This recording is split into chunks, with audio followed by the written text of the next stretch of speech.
The Thanksgiving table went silent when my daughter Amanda stood up, face twisted with rage. Napkins and silverware flew across the table as she screamed, "Get out, Dad! This house should be mine!" I sat stunned as my own child lunged for the property deed in my hand, trying to rip it away while our family watched in horror. At 68, I never imagined my daughter would try to steal everything I'd worked 40 years to build. What she didn't know was that I'd discovered her scheme weeks ago, and I was prepared. My name is Matthew, and until 3 years ago, I thought I'd built a good life. For 40 years, I ran a construction company in a mid-sized town in Wisconsin. Started with just a pickup truck, a toolbox, and more determination than sense. Worked my way up from small home repairs to commercial buildings. Nothing glamorous, but honest work that put food on the table and eventually paid for a comfortable 4-bedroom house in a nice neighborhood. My wife Janet was there through it all.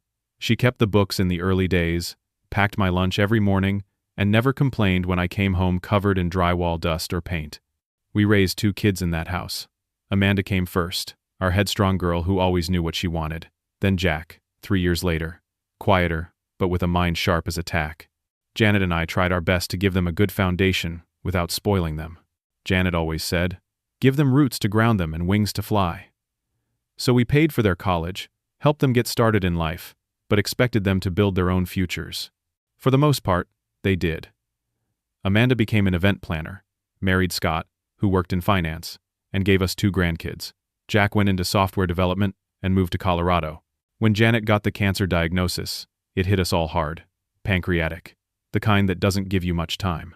She was gone within 8 months, and nothing felt the same after. The house that had been full of her laughter for 42 years suddenly seemed too big, too quiet. But I couldn't bear to leave it. Every corner held memories of her. The kids handled their grief differently. Jack withdrew, called less. I figured he needed space to process in his own way. Amanda did the opposite. Started coming around more often, bringing the grandkids, which I appreciated. She'd help organize Janet's things, asking which items I wanted to keep and which I might want to pass on. At first, I thought it was just her way of dealing with the loss. About 6 months after Janet passed, I noticed the first red flag. Amanda was helping me sort through some paperwork when she casually asked about my retirement savings. "Dad, Mom always handled the finances. Do you even know what you have?" The question surprised me. "Of course I do. Your mother and I made all those decisions together." She looked skeptical. "But there must be accounts or investments you've forgotten about. Let me help you organize everything." I'd been running a business for decades. I knew exactly what I had, but I showed her a few statements to reassure her. The way her eyes widened at the numbers should have tipped me off. After that, she started making comments about how I was set for life and wouldn't need all that money. She'd point out things around the house that needed updating, wondering aloud why I was hoarding money instead of living comfortably. Then Scott lost his job. Amanda mentioned it casually, saying he was between opportunities. But I noticed they didn't change their lifestyle. The luxury SUV stayed in their garage. The country club membership wasn't canceled. The kids still attended private school. When I asked if they needed help, Amanda said they had plenty of savings and changed the subject. Her visits became more frequent. She'd come by unannounced, often when I was just getting back from golf or my weekly lunch with Frank, my old friend and financial advisor. She'd ask about my doctor appointments, my medications, whether I was keeping track of everything okay. There was always an undertone of concern that felt off. It all came to a head one Sunday in October. Amanda and Scott had come for dinner with the kids. After the meal, Scott took the children outside to play, and Amanda sat me down with a cup of coffee. "Dad," she said, her voice softening in a way that immediately put me on guard. "Scott and I have been talking. This house is really too big for just one person. All these stairs can't be good for someone your age." "I'm 68, Amanda, not 98. I manage just fine." She patted my hand. "Of course you do. But wouldn't it be nice to downsize? Something easier to maintain? You could give us the house. Mom would have wanted us to have it for the grandchildren." I nearly choked on my coffee. "Your mother never said anything about giving you the house." Her expression hardened for just a moment before she caught herself. Maybe not in so many words, but she'd want the grandkids to grow up in their family home, and you'd be right nearby in a nice condo. We'd see you even more often. That night, after they left, I sat in Janet's reading chair, the one by the bay window, where she used to sit watching the neighborhood kids ride bikes. "Can you believe that?" I asked her, as if she might answer. "Our daughter thinks I should just hand over the house and everything we built together I could almost hear Janet's practical voice. Matthew, keep your eyes open. And so I did. The next time Amanda visited, she brought real estate listings for condos. Just to give you some ideas, she said brightly. I thanked her politely and set them aside. 2 days later, she called asking if I'd looked at them yet. When I said no, her voice tightened. Dad, we're trying to help you. Scott and I are concerned that house is becoming too much for you. I thought of the woodworking shop I'd built in the basement after retiring, where I spent hours crafting furniture for local charities. I thought of the garden Janet had planted, which I still maintained, harvesting tomatoes and zucchini every summer, just like she used to. Too much for me? The house kept me active, gave me purpose. Amanda, I said firmly, I appreciate your concern, but I'm not ready to move. That's when the pressure began in earnest. Every conversation circled back to the house. She'd point out a loose gutter or peeling paint as evidence I couldn't maintain the property. She'd mention news stories about elderly people falling downstairs.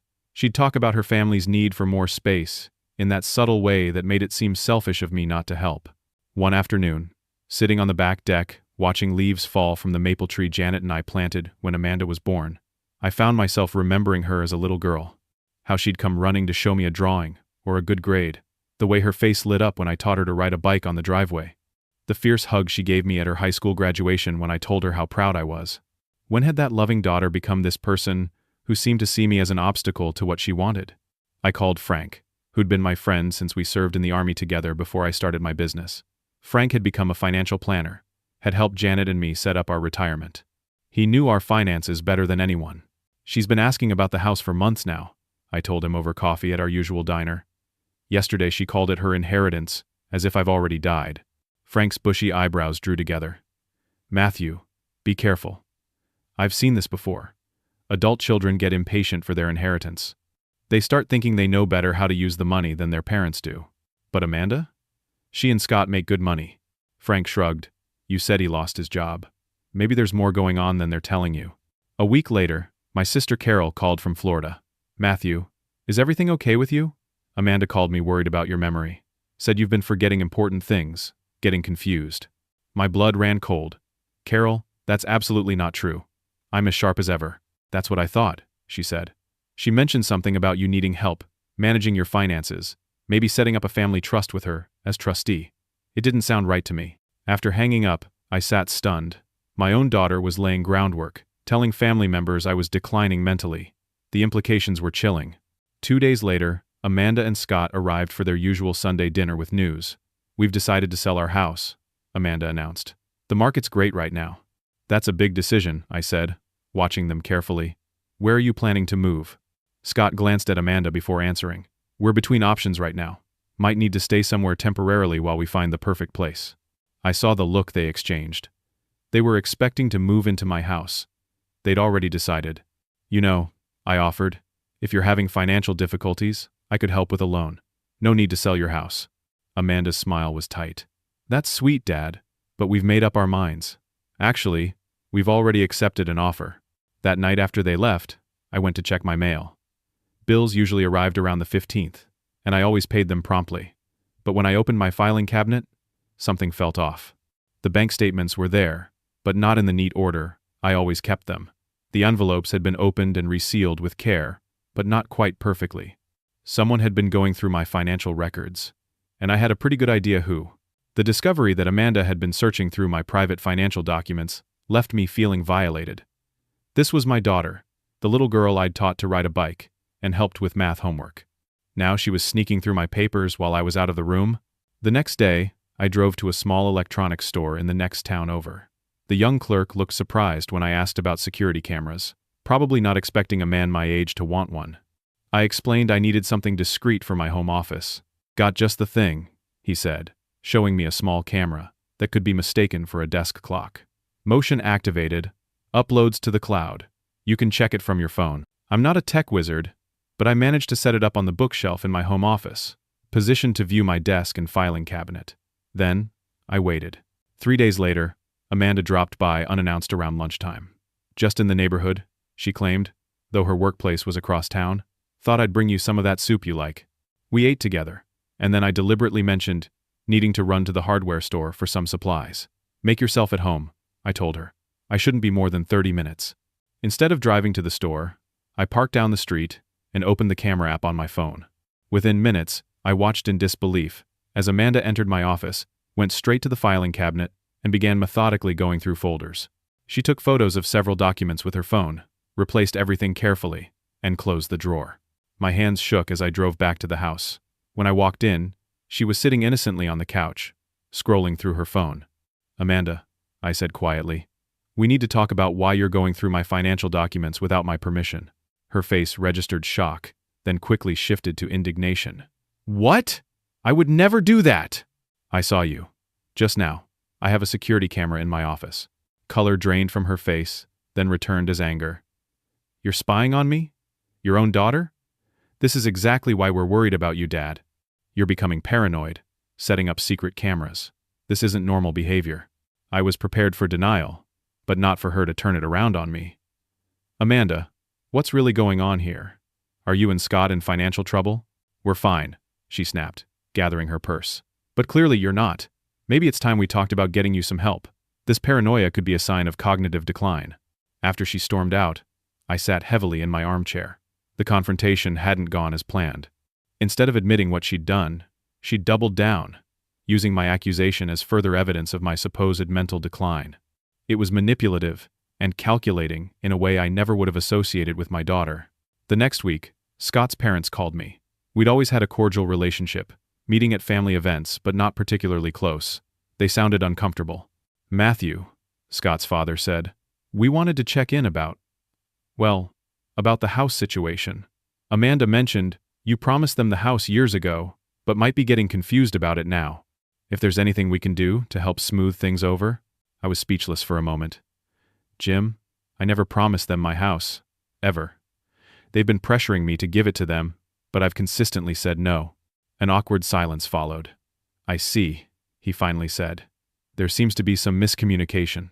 After that call, I tried reaching out to Jack. We hadn't spoken much since Janet's funeral, just occasional text messages and brief calls on birthdays and holidays. He answered after several rings, sounding distracted. "Hey Dad, everything okay?" "Not really," I said. "I'm having some issues with Amanda I could use your perspective on." "Look, Dad, I'm swamped right now. Big project deadline." His voice was distant. "Can we talk about this later?" "Sure," I said, trying to hide my disappointment. "Call when you can." As Thanksgiving approached, I decided to host as usual. Maybe having the whole family together would help clear the air. Janet would have wanted us to maintain traditions, to stay connected as a family despite our difficulties. I sent invitations to everyone, including Jack, though I doubted he would come all the way from Colorado. A few days before Thanksgiving, I noticed Amanda had posted on social media about big changes coming soon and moving to a better neighborhood. There were photos of her looking at fancy furniture and making Pinterest boards labeled New House Dreams. She was acting as if moving into my house was a done deal. The day before Thanksgiving, I was returning from a doctor's appointment when my neighbor Terry waved me over. Terry and his wife had lived next door for 20 years, and we often looked out for each other's properties when traveling.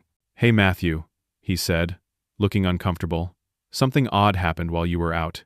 Your daughter stopped by with a man she introduced as an appraiser. Said they were looking at their new house and wanted to get an estimate of some renovations. I didn't think much of it until she mentioned they'd be moving in after the holidays. Are you selling the place?" I felt like I'd been punched in the stomach. "No, Terry. I'm not selling my house, and I'm certainly not giving it to Amanda." Terry looked confused. "That's weird." She was showing the guy around like she owned the place already. They were measuring the yard for a pool. I thanked Terry and went inside, my hands shaking as I unlocked the door. Amanda had brought an appraiser to my house when I wasn't home. She was planning renovations. She was telling people she was moving in after the holidays. This had gone beyond pressure or manipulation. This was delusional or calculated. Either way, I needed to put a stop to it before things got even more out of hand. I took out the folder containing the deed to my house and my estate documents. Tomorrow at Thanksgiving dinner, I would make my intentions absolutely clear. No more room for misunderstandings. No more manipulation. Little did I know how explosive that confrontation would become. Thanksgiving morning dawned clear and cold, the kind of crisp November day that Janet always loved. I woke early and began preparations for dinner, following the routines Janet and I had established over decades. Turkey in to roast by 9. Potatoes peeled and cubed, sitting in cold water until time to boil them. Pea crust rolled out for the pumpkin and apple pies that were Janet's specialties and that I'd learned to make in the years since her passing. As I worked, I tried to focus on the positive. This was still my home. These were still my family traditions. No matter what Amanda was planning, I wasn't going to let her spoil the holiday. But the folder with my house deed and estate papers sat on my desk upstairs, and its presence weighed on my mind like a stone. Carol and her husband Tom arrived first, bringing cranberry sauce and a bottle of wine. Carol hugged me tight. "You okay?" she whispered. "You sounded stressed when we talked last week." "Getting there," I assured her. "Thanks for coming." Amanda, Scott, and their kids arrived next, followed by Scott's parents and a couple of cousins from Janet's side who lived nearby. Amanda was all smiles, helping in the kitchen, directing the kids to set the table. If I hadn't known better, I'd have thought everything was normal. But I caught the significant looks she exchanged with Scott, the way she casually mentioned to her in-laws how nice it would be to have future holidays here with plenty of room for everyone. When we all sat down to dinner, the spread looked impressive. The golden brown turkey centered on Janet's best platter, surrounded by all the traditional sides. For a moment, looking at my family gathered around the table, I felt a pang of doubt. Was I overreacting? Were my suspicions about Amanda's intentions unfounded? "Hey Matthew," he said, looking uncomfortable. "Something odd happened while you were out. Your daughter stopped by with a man she introduced as an appraiser. Said they were looking at their new house and wanted to get an estimate of some renovations. I didn't think much of it until she mentioned they'd be moving in after the holidays. Are you selling the place?" As the meal progressed, Carol pulled me aside while I was carving more turkey. Then I noticed Scott showing something to his father on his phone. I couldn't see the screen clearly, but I caught phrases like, "knock out that wall and expand the master suite." They were already planning renovations to my home. "Matthew," she said quietly, "you should know Amanda's been telling everyone you're giving them the house. She told me you'd already signed papers, that it's a done deal." Carol nodded. "I figured as much. She's telling quite a story out there." After everyone had eaten their fill, and before dessert was served, I went upstairs to retrieve the folder from my desk. My heart was pounding as I returned to the dining room, but I was resolved. This had to be addressed head-on. I cleared my throat as I took my seat. The conversations around the table quieted. "Before we move on to dessert, there's something I need to clarify," I began, placing the folder on the table. "It's come to my attention that there's been some confusion about my intentions regarding my house and estate." Amanda's expression immediately shifted from relaxed to alert. Scott straightened in his chair. "I know some of you have been told that I'm planning to give this house to Amanda and Scott," I continued, "that I've promised it to them, or even signed papers to that effect. I want to be perfectly clear. That is not true." I opened the folder and took out the deed to my house. This house belongs to me. I have no plans to sell it or give it away at this time. And when I do eventually decide what to do with it, that will be my decision based on what I believe is fair to everyone in the family. The table had gone silent. I could feel everyone's eyes on me, especially Amanda's, which had narrowed dangerously. I'm clarifying this now because I don't want any more misunderstandings. I don't want anyone making plans based on assumptions about my property or my estate. Amanda's face had flushed deep red. Scott was staring fixedly at his plate. "Now, who's ready for pie?" I asked, trying to move past the uncomfortable moment. That's when Amanda exploded. She stood up so violently her chair fell backward with a crash. "You selfish old man!" she screamed. She grabbed a handful of napkins and silverware and hurled them across the table at me. "Get out! This house should be mine." Gasps went up around the table. The grandchildren began to cry. Carol half rose from her seat, her face shocked. "Amanda?" Scott's mother exclaimed. "What on earth?" But Amanda was beyond reason. She lunged across the table toward me, reaching for the deed in my hand. "Give me that. You don't need this house. We do." I pulled back, clutching the document, as Amanda practically climbed onto the table, sending glasses toppling and gravy spilling onto the tablecloth. "You promised," she shrieked, though I had never done any such thing. "You're just a confused old man. You don't even remember what you promised." Scott was trying to pull her back, looking mortified. "Amanda, stop. Not like this." That's when the doorbell rang. In the momentary distraction, Amanda fell back, still glaring at me with naked hatred. Carol went to answer the door, and a moment later, a familiar voice spoke from the doorway to the dining room. "What the hell is going on here?" Everyone turned. My son Jack stood there, travel bag still in hand, taking in the chaotic scene. The overturned chair, the scattered silverware, Amanda's flushed, angry face. the stunned expressions of the rest of the family. "Jack," I said, surprised and relieved. "You came." "Looks like just in time," he said, his eyes fixed on his sister. "Amanda, were you just trying to physically take something from Dad's hands?" Amanda's expression shifted, calculation replacing rage. "Jack, you don't understand. Dad's been confused lately. He's forgetting things he promised. We're just trying to help him." Jack set down his bag and moved to stand beside my chair. "Is that right, Dad? Are you confused?" I shook my head. "I'm perfectly clear on what I have and haven't promised." Jack turned back to his sister. "Then you need to back off. Now?" The rest of the meal was tense and awkward. Amanda and Scott stayed, but barely spoke, picking at their dessert in stony silence. As soon as it was socially acceptable, they gathered their children and left, Amanda muttering about ungrateful fathers and being cut out of what's rightfully ours. Scott's parents followed shortly after, apologizing awkwardly for the scene. When only Carol, Tom, Jack, and I remained, Carol sighed heavily. "I knew things were strained, but I had no idea it had gotten this bad." "Neither did I," Jack admitted. "I'm sorry I haven't been around more, Dad." "Why did you come today?" I asked him. "Not that I'm not grateful. Aunt Carol called me. Said she was worried about you, that Amanda was acting strangely." He glanced at his aunt. "I guess she was right to be concerned." As we cleaned up the ruins of Thanksgiving dinner, I felt both heartbroken and relieved. The confrontation had been ugly, but at least everything was out in the open now. No more pretense. No more manipulation behind my back. What I didn't realize was that Amanda's outburst at Thanksgiving was just the beginning. The worst was yet to come. The day after Thanksgiving, Jack and I sat at the kitchen table drinking coffee in silence. The events of the previous day hung over us like a cloud. "I still can't believe what I walked in on," Jack finally said.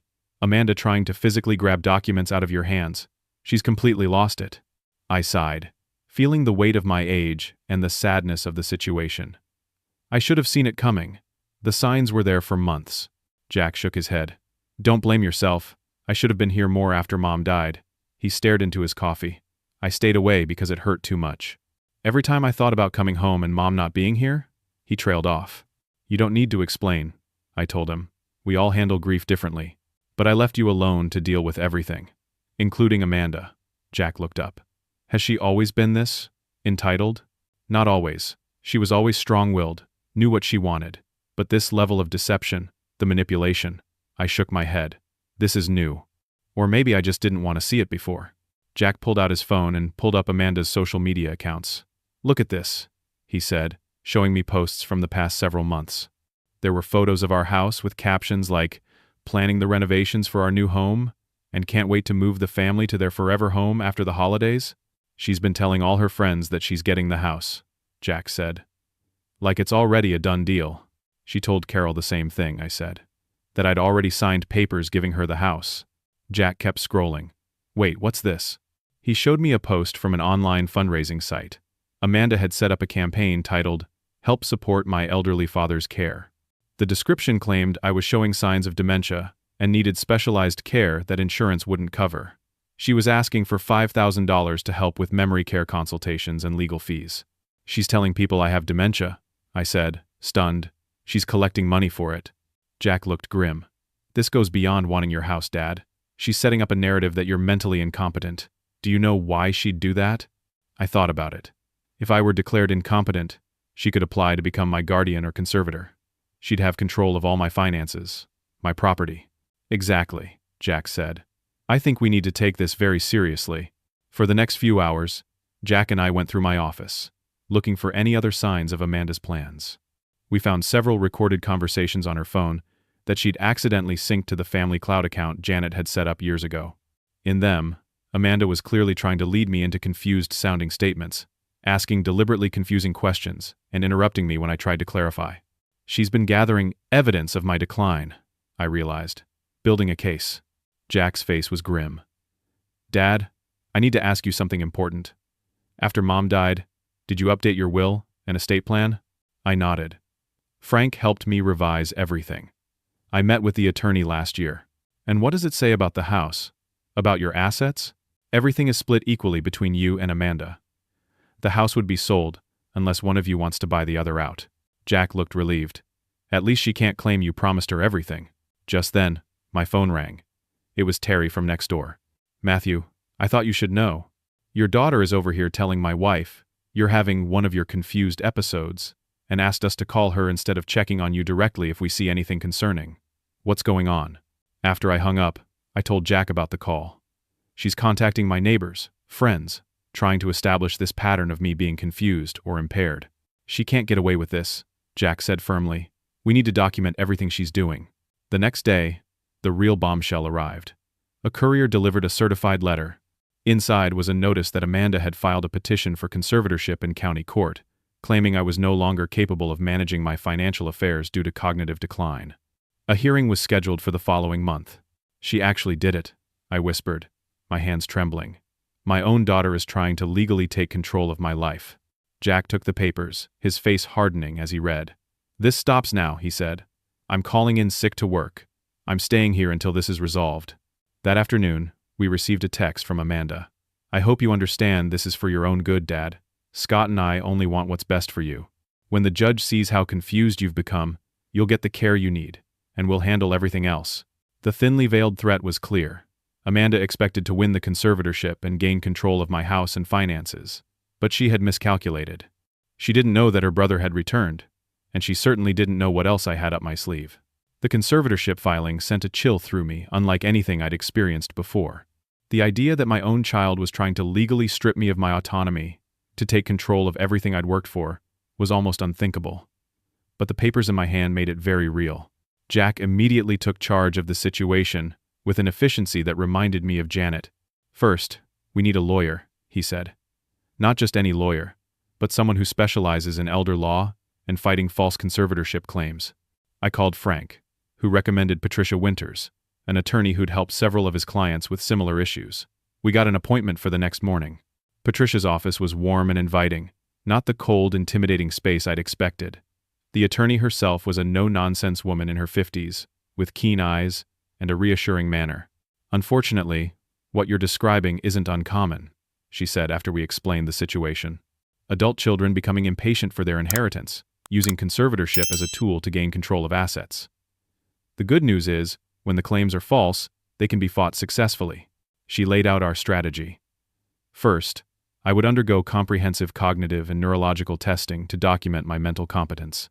Second, we would gather evidence of Amanda's deception and financial motives. Third, we would build a case showing that her petition was not about concern for my welfare, but about gaining control of my assets. The burden of proof is on her, Patricia explained. She has to demonstrate that you're incapable of managing your affairs. We just need to show that's not the case. Over the next week, Jack took leave from his job in Colorado to help me fight the battle. We worked methodically, following Patricia's guidance. I underwent testing with a neuropsychologist, a neurologist, and my primary care physician. All three found me to be completely competent, with normal cognitive function for my age. I scored above average on memory and executive function tests. Meanwhile, Jack began digging into Amanda and Scott's finances. What we discovered was shocking. They're in serious trouble, Dad, he said one evening, spreading papers across my kitchen table. Credit card debt, personal loans, second mortgage on their house. They're about $300,000 in the hole. How is that possible? They both had good jobs. Had is the key word. Scott didn't just lose his job. According to this police report, he was fired for suspected embezzlement. The company didn't press charges, but he's been blacklisted in the financial industry. He hasn't had a regular income in almost a year. That explained the desperate push for my house and assets. They weren't just being greedy, they were drowning financially. Further investigation revealed that they'd already sold their house with a 30-day escrow period. They literally had nowhere to go unless they could move into my place. As we dug deeper, we found evidence that Amanda had been collecting information about my finances for months, systematically contacting my banks, investment firms, and insurance companies, sometimes pretending to be my caretaker or authorized representative. She tried to access your retirement account 2 weeks ago, Jack said, showing me a security alert from the investment company. They denied her because she couldn't provide the proper authorization. The picture becoming clearer was disturbing. This wasn't a sudden idea or a misunderstanding. This was a calculated, long-term scheme to take control of my assets. Jack and I spent hours talking during those days, rebuilding the connection that had frayed since Janet's death. One night, over a late dinner, he finally opened up about his absence. I couldn't face being here without Mom, he admitted. Every time I thought about coming home and her not being here to greet me at the door, I just couldn't do it. So I buried myself in work, told myself you were fine, that Amanda was looking after you. I was a coward. You're here now, I told him. That's what matters. As our case against Amanda's petition built, I decided it was time to share something with Jack that I hadn't told anyone except Frank and my attorney. After your mother died, I explained, I did more than just update my will. I created an irrevocable trust with most of my assets. Jack looked surprised. A trust? Why? Partly for tax purposes, partly for protection. Frank suggested it might be wise, given how insistent Amanda had become about financial matters even back then. The house and most of my investments are in the trust. I'm the primary beneficiary during my lifetime, with you and Amanda as equal beneficiaries after I'm gone. What does irrevocable mean in this context? It means even if Amanda somehow won the conservatorship, she couldn't touch those assets. The trust is separate from me legally. She could only access the relatively small accounts I keep for daily expenses. Jack let out a low whistle. So even if she won, she'd get almost nothing? Correct. But I'd rather not let it get that far. I don't want to be under anyone's conservatorship, justified or not. As we continued our investigation, Jack discovered something that made everything click into place. Scott wasn't just unemployed. He was potentially facing fraud charges from his previous employer. They had given him time to make restitution before pursuing legal action, and that deadline was approaching. They don't just want your house, Dad, Jack realized. They need cash, and fast. Scott could be looking at jail time if they don't come up with money soon. Armed with this knowledge, and all the evidence we'd gathered, Patricia felt we were in a strong position to not only defeat Amanda's conservatorship petition, but potentially counter with legal action of our own for her fraudulent claims and invasion of privacy. But first, Patricia advised, let's give her one chance to withdraw the petition voluntarily. Sometimes when people realize their scheme has been exposed, they'll back down to avoid further legal consequences. We decided to invite Amanda and Scott to a meeting at Patricia's office, implying that I was ready to resolve the situation. The stage was set for a confrontation that would finally end this painful chapter one way or another. Patricia's conference room had the quiet gravity of places where life-altering decisions are made. The large mahogany table gleamed under soft lighting, legal diplomas and certifications lined the walls, and a view of downtown spread out through wide windows. Jack and I arrived early, reviewing our strategy one last time with Patricia. Remember, she said, stay calm no matter what. Let me do most of the talking. If Amanda makes accusations or tries to provoke you, don't respond emotionally. That would just play into her narrative of you being unstable. I nodded, though my heart was pounding. I was about to confront my daughter over her betrayal, her attempt to legally strip me of my autonomy. No matter how prepared I thought I was, the emotional reality was overwhelming. Amanda and Scott arrived precisely on time. Amanda entered with a confident smile that faltered slightly when she saw Jack. She clearly hadn't expected him to be there. Scott looked nervous, his eyes darting around the room, tie slightly askew. Dad, Amanda said, her voice honey-sweet, I'm so glad you're willing to talk things through. This is all just a big misunderstanding. Patricia gestured for them to sit. Miss Williams, Mr. Foster, thank you for coming. I'm Patricia Winters, Mr. Wilson's attorney. I believe you received my credentials in the email confirming this meeting. Amanda's smile tightened. Yes, though I'm not sure why my father needs an attorney to talk to his own daughter. Unless Jack has been filling his head with paranoid ideas. She shot her brother an accusatory look. Your father requested legal representation after receiving notice of your petition for conservatorship, Patricia replied evenly. That's why we're here today. That petition is for his own protection, Amanda insisted. Dad's been showing signs of cognitive decline, making poor decisions, becoming paranoid, installing secret cameras. We're worried about him. I kept my expression neutral, though her ability to twist reality still amazed me. Patricia opened a folder. Before we discuss the conservatorship petition, I'd like to establish some facts. She slid a document across the table. This is a comprehensive cognitive assessment conducted by Dr. Martin Reynolds, a leading neuropsychologist. As you can see, Mr. Wilson scored within the superior range for his age group on all measures of cognitive function. Amanda barely glanced at the report. One test doesn't show the full picture. We've observed his behavior over months. I have similar reports from 2 other specialists, Patricia continued, adding more documents to the pile. All conducted within the past week, all concluding that Mr. Wilson is fully competent to manage his own affairs. Scott shifted uncomfortably in his seat. Amanda's confidence wavered visibly. Now, regarding your observations, Patricia continued, opening another folder, we have some observations of our own to share. Over the next 30 minutes, Patricia methodically presented the evidence we'd gathered. Amanda's unauthorized access of my financial documents, the misleading fundraising campaign claiming I had dementia, the recorded conversations where she tried to confuse me, the statements to neighbors and friends establishing a false narrative about my mental state. With each new piece of evidence, Amanda's face grew harder, her posture more rigid. Scott looked increasingly panicked, glancing repeatedly at his wife. Furthermore, Patricia said, placing a final document on the table, we've uncovered a concerning financial situation that appears to be the actual motivation behind this petition. She detailed Scott's job loss, the suspected embezzlement, their massive debt, and the imminent deadline Scott faced to repay funds or potentially face criminal charges. You've been investigating us? Amanda burst out, her facade finally cracking. What gives you the right?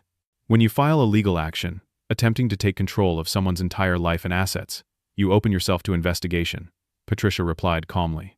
Especially when there's evidence of fraudulent intent. This is ridiculous, Amanda snapped. Dad, are you really going to let them talk to me this way?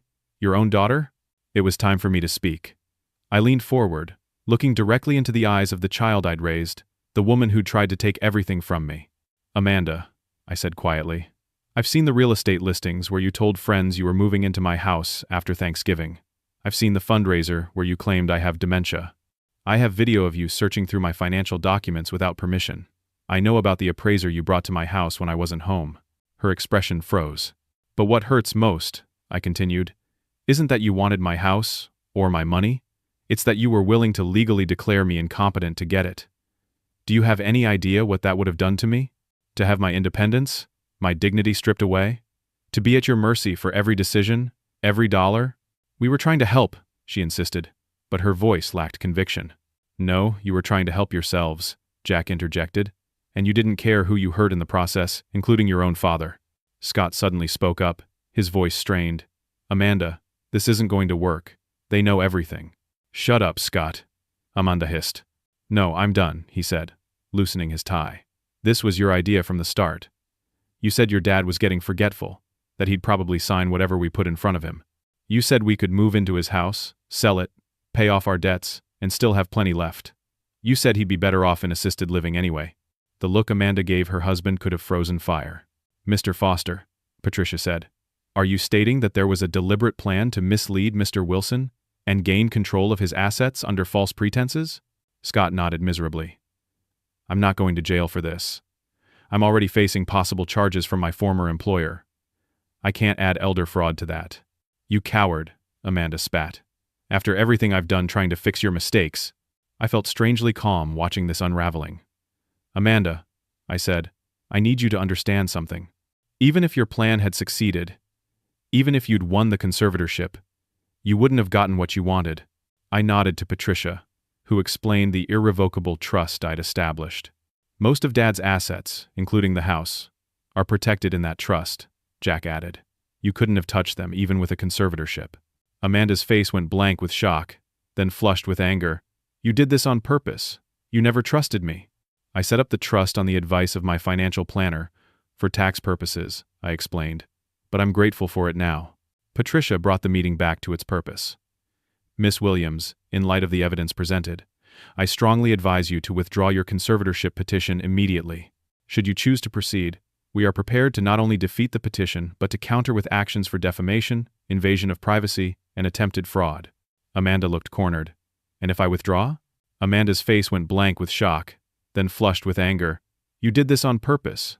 You never trusted me. I took over. Amanda, I'm willing to put this behind us under these conditions. First, you and Scott attend financial counseling. Second, you both attend family therapy with me to address the breach of trust. Third, you provide a full accounting of your debts and financial situation so we can discuss a reasonable way forward. I'm not promising to solve your financial problems, but I won't see my grandchildren homeless either. Amanda's eyes filled with tears for the first time. Whether they were tears of remorse or frustration at being caught, I couldn't tell. Why would you help us at all, after what we tried to do? She asked. Because you're still my daughter, I said simply.